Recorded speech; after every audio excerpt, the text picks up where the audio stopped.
Bonsoir à tous, merci de nous retrouver sur TV Sud pour votre journal local du Gard. À Pont-Saint-Esprit en 2012, 2 personnes sont mortes au passage à niveau de la commune. Le site fait partie des points dangereux en Languedoc-Roussillon.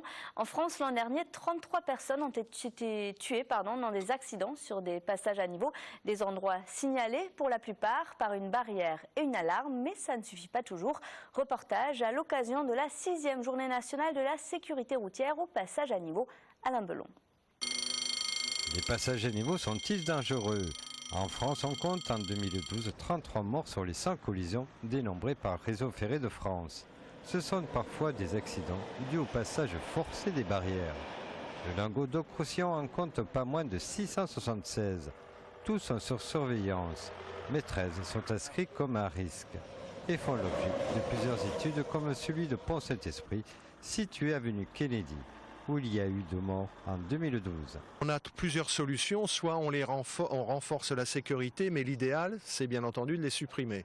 La suppression d'un passage à niveau comme celui de Pont-Saint-Esprit va coûter environ une quinzaine de millions d'euros. C'était vraiment un point noir et je suis très heureux de voir cette journée se dérouler et surtout une pré-étude est en train d'aboutir et après, j'espère, l'étude définitive et la réalisation de ce passage souterrain. Camions, voitures, motocyclistes et piétons traversent ces passages à niveau. Pour tous, la sensibilisation est un premier pas. Mais pour eux, c'est un comportement à changer.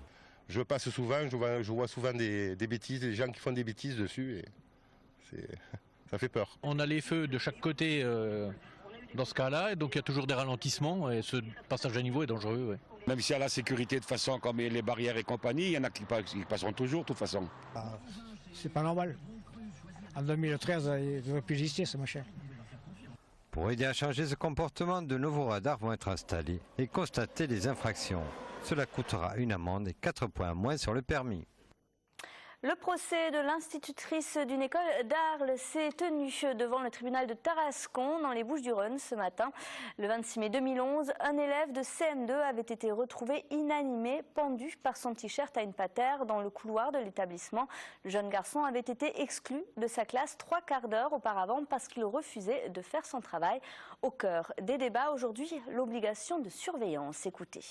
On attend qu'une faute soit reconnue et qu'on en prenne donc les conséquences, voilà, avec beaucoup d'émotion. On ne veut plus qu'un enfant puisse rester seul sans surveillance dans un couloir. On ne peut pas conclure déjà un défaut de surveillance de manière aussi simple. L'affaire est très complexe, il y a eu des circonstances très précises qui ont été omises, des modalités d'exécution de cette fameuse punition scolaire sur lesquelles nous ne sommes pas assez revenus. Ce qu'on attend avant tout de ce procès, c'est le triomphe du droit, puisque nous allons plaider que la réglementation applicable actuellement ne permet pas de retenir la responsabilité pénale de Mme Lelon. Le jugement a été mis en délibéré au 29 octobre. Les croissants de votre boulanger sont-ils produits sur place? La Chambre des métiers et de l'artisanat du Gard et l'Union des maîtres artisans boulangers ont lancé aujourd'hui le label Viennoiserie 100% fait maison pour mettre en avant le savoir-faire des boulangers-pâtissiers et marquer la différence avec les produits surgelés simplement passés au four avant d'être mis en vente. Reportage Olivier Michel.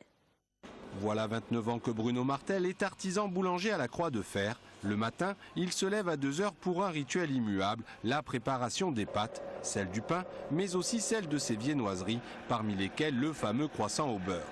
La pâte, nous la préparons à 3 heures du matin en arrivant. On la pétrit, on la laisse au frigo pendant 1h30 ou 2.